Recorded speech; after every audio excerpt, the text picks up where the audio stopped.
Okay guys, I'm sharing with you a 30-minute dinner. You can put this together in no time whatsoever. It's one of those meals where I don't have anything really planned or prepared for dinner. I can, especially if I have some leftover beef or something in the freezer, I can pull it out quickly and put this together. It's my beef lo mein. I'm making it with just a handful of ingredients. Let's go ahead and get started. I have my carrot here that I am cutting on a diagonal, and I'm using my Nakano knife. I've shared how they sent this to me a while ago, but it's such an amazing knife, and it's so sharp and it's beautiful. I will leave that link down below if you're interested in having a really great quality knife. This is definitely one I can recommend. I've cut up my carrots into nice, nice slices or so, not too thin because I like a crunch on my carrot. I have a bell pepper I'm cutting up into big chunks here, as well as an onion. I'm going to cut that up into, I'm going to cut it in half, and I'm going to cut each half into quarters and just break it apart. Big chunks of onion and big chunks of bell pepper and carrots and all that good stuff. You can also do mushrooms, you can do broccoli, and any kind of veggies that you want in this. I'm going to go ahead and grate some ginger as well as some garlic. You can mince your ginger and garlic if you want. I prefer to grate it. It's a lot easier, and my little ones don't have to worry about getting a big chunk of ginger or garlic in their meal, which they won't like. You just need about a half a tablespoon of ginger and about maybe a half a tablespoon to 3/4 tablespoon of garlic. You can use the pre-grated or pre-minced ones if you want, but I prefer fresh. Finish grating that up, and again I'm using some beef. It really doesn't matter the type of beef that you have. I've made this so many times, and it's whatever type of beef I have in my freezer is what I'm going to use. So it doesn't matter. Just get the cheapest cut if that's what you can get. Of course, some cuts are going to be a little bit more tender, a little bit more juicier, but it doesn't really matter to me. So if it matters to you, go ahead.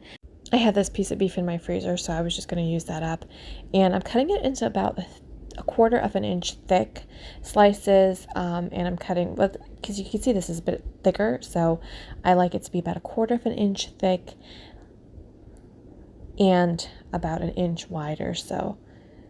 I don't want it too thin because it's just going to dry out, and I don't want it too thick because it's just going to get too chewy. So I think a 1/4 inch works great, and you just need the slightest pinch of ginger. I'm talking about just about a 1/4 teaspoon of garlic and a 1/4 teaspoon of ginger for the beef. I'm going to season it with salt and pepper. You can use white pepper, you can use salt, well, of course, salt. Please use salt. And I'm going to just give that a good mix. You don't need much garlic or ginger for this because I feel like when we're searing it, it just gets burnt, it gets bitter, it just, you just need a little bit for flavor. I'm also going to add in some dark soy sauce, marinate that up, mix that up, and then after about 20-30 minutes or so of letting that sit in that marinade of the garlic, ginger, and soy sauce, salt and pepper, I'm going to add in some cornstarch. Just about maybe 2 tablespoons or so of cornstarch, and we're going to mix that up until all that cornstarch is kind of dissolved with the soy sauce. I don't add egg when I'm doing this because I have found that the egg just leaves a residue that I don't like. So this is what it's going to look like after I've mixed that really well, kind of like a yellow color. On my stovetop here in my saucepan, I have some olive oil that is nice and hot on high heat, and I'm going to do this in batches. You don't want to overcrowd your pan at all, just a little bit at a time. Let it go for about a minute or a minute and a half on each side or so, just so it gets a beautiful sear. After about a minute to a minute and a half, I'm going to come in and flip it. Now you notice that I kind of like partially covered my pot here because I know this is going to splatter. Eventually it's going to be splattering and making a mess on my stovetop, which I don't really want because it's more cleaning, but it's, of course, it's still made a mess anyways, but still it kind of reduced the mess. Anywho, beautiful color there. Take that off and do my second batch. I'm cleaning off my pot, as you can see there. If you did see, I'm scraping off the bottom to get rid of any extra cornstarch that was stuck to the bottom. Here's my second batch that I'm removing, placing on a plate. I'm cleaning off the bottom of my pot for any remaining cornstarch. My pot is nice and hot still. I'm going to add in some sesame seed oil. I'm going to also add in the rest of my garlic and the rest of my ginger. I will also add a little bit more olive oil because my pot here, my pan pot, whatever, was a little bit dry after mixing in that garlic and that ginger with the sesame seed oil. So I'm adding in a little bit more of my olive oil. You can use vegetable oil, peanut oil, or even more sesame seed oil, but sometimes sesame seed oil can be overpowering. So after I've let that go for about 30 seconds, it's nice and sizzling, and that oil is just getting all the flavor of the ginger and garlic. I'm going to add in all my veggies. Again, you can add mushrooms and broccoli and like those little pieces of corn and anything to make this so good. Let this go for about a minute, and then we're going to add in our sauces. For my sauces, I'm going to use my soy sauce, or you can use coconut aminos.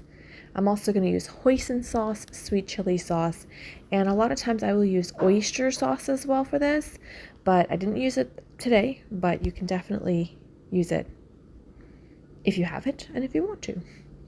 So I'm going to add in about a 1/4 cup of my dark soy here, or you can use coconut aminos. Typically I use coconut aminos, but today I was just splurging with my dark soy sauce. Some hoisin sauce, about 2 to 3 tablespoons, as well as I love to add sweet chili sauce anytime making lau mein because it adds such wonderful flavor. Just about 2 tablespoons. Sometimes this can be a little bit spicy, so I don't like to go too heavy on it because I have littles and they're very sensitive to spicy food. I'm gonna let that boil. We want that to boil for about a minute before adding in our noodles. Use whatever noodles you have and whatever noodles you can use. I'm actually using spaghetti noodles that I have cooked to al dente and put it under running cold water to stop the cooking process. And then add it to my pot with my beef, and just from the bottom up, I'm going to stir in until all of those noodles is coated with the sauce that is just bubbled and boiled for about a minute. When that sauce boils, it really enhances the beautiful flavor of it. And that's it. It takes about 30 minutes to put together.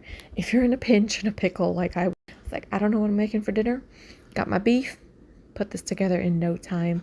Usually I have these ingredients all on hand already, so it's really easy to put together. You can use this with chicken, you can use it without any meat at all. I'm sure it'll be great. So I hope you enjoy it, and I hope you try it and enjoy it. And I'll see you next time. Bye bye.